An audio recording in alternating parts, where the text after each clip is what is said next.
बिस्मिल्लाहिर्रहमानिर्रहीम। अस्सलाम वालेकुम। ग्लोबल वाइज मीडिया में आप सबको खुश आमदीद कहती हूँ।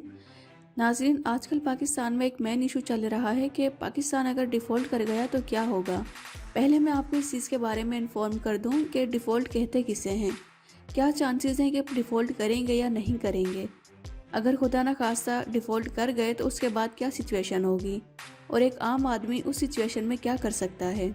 तो सबसे पहले बात कर लेते हैं कि डिफ़ॉल्ट कहते किसे हैं। मिसाल के तौर पर आप किसी शख्स से लोन लेते हैं या बैंक से लोन लेते हैं घर खरीदने के लिए, गाड़ी खरीदने के लिए, तो वो आपको 5 साल के लिए, 10 साल के लिए, 20 या फिर 30 साल के लिए लोन देता है। तो बैंक आपको बोलता है कि आप हर महीने इतनी किस्त वापस करेंगे, इसमें से इतना आपका अमाउंट कट जाएगा और इतने पैसे आप सूद की मद में देंगे। आपने पहले महीने किस्त दे दी, दूसरे महीने दे दी, तीसरे महीने, 7 महीने किस्त दे दी। अब आपके हालात ख़राब हो जाते हैं। अब 8वें महीने आप किस्त अदा नहीं कर पाते तो अब आप डिफ़ॉल्ट कहलाएंगे। अब सवाल ये उठता है कि आप किस्त अदा नहीं कर पाए तो बैंक आपके साथ क्या करेगा।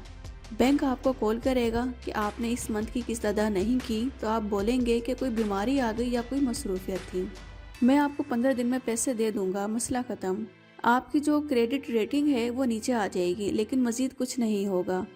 आप 15 दिन के बाद पेमेंट देना शुरू कर दें। 15 दिन बाद आप बोलते हैं कि मुझे फाइनेंशियल क्राइसिस है, मुझे मज़ीद कुछ टाइम चाहिए, तो आप बैंक से नेगोशिएट करेंगे। बैंक बोलेगा ठीक है, कोई मसला नहीं है, हम आपको 3 मंथ्स का मज़ीद टाइम देते हैं। 3 माह बाद आप पेमेंट करना शुरू कर दीजिएगा। आप फिर से सेट हो जाते हैं। लेकिन जब आप कंटिन्यूसली ऐसा करते हैं और बैंक को पैसे नहीं दे पाते, आप 8वां महीना भी मिस कर देते हैं, 9वां भी, 10वां भी, 11वां भी, अब बैंक क्या करेगा।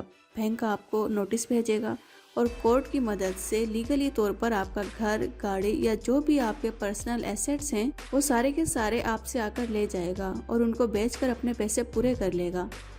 बिल्कुल इसी तरीके से कंट्रीज़ में होता है। तो कंट्रीज़ अगर डिफ़ॉल्ट कर जाएं, क्योंकि कंट्रीज़ ने पैसा लिया होता है किसी फॉरेन स्टेट से, दोस्त मुल्क से या फिर IMF से।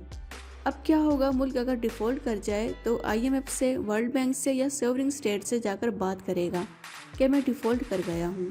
वो बोलेंगे ठीक है, हम आपको 30 दिन का नोटिस देते हैं, इसमें आप पेमेंट कर दीजिएगा। अगर आप पेमेंट देने के काबिल नहीं होंगे तो आप बोलेंगे जी रीनेगोशिएट कर लें, तो जाहिर सी बात है वो इंटरेस्ट बढ़ा देंगे और आपकी क्रेडिट रैंकिंग और दुनिया के अंदर जो आपका इमेज है वो ख़राब हो जाएगा और आपको कोई और लोन नहीं देगा। अगर कोई मुल्क डिफ़ॉल्ट करता है तो उसे मज़ीद कर्ज़े नहीं मिल सकते। मज़ीद कर्ज़े नहीं मिलेंगे तो जो डेवलपमेंट का काम होता है, इंफ्रास्ट्रक्चर बनाने हैं, पुल बनाने हैं, नए जहाज़ खरीदने हैं, ट्रेन्स खरीदनी है, नए रोड्स बनाने हैं, वो काम नहीं हो सकते। तो मुल्क की डेवलपमेंट काफ़ी हद तक रुक जाती है। दूसरा काम ये होता है कि स्टॉक मार्केट क्रश कर जाती है, इन्वेस्टर्स का आपके ऊपर से यकीन उठ जाता है। फिर इसके बाद तीसरा काम ये होता है कि इंपोर्ट एक्सपोर्ट रुक जाती है, मुल्क में महंगाई हो जाती है, इस वजह से लेबर क्राइसिस आते हैं और बेरोज़गारी बढ़ जाती है। इसके अलावा जो आपकी करेंसी है वो डीवैल्यू होती है। मिसाल के तौर पर अगर अभी पाकिस्तान में डॉलर 220 का है, तो अगर मुल्क खुदा न खास्ता डिफ़ॉल्ट कर जाता है तो यही डॉलर 350 से 400 तक पहुंच सकता है। अगर कोई मुल्क डिफ़ॉल्ट कर जाए तो उसे दोबारा स्टेबल होने में तकरीबन 2 साल लग जाते हैं और इसके दाग को ख़त्म करने में 5 से 10 साल का अरसा लग जाता है। ये डिपेंड करता है कि मुल्क कितनी तरक्की कर रहा है।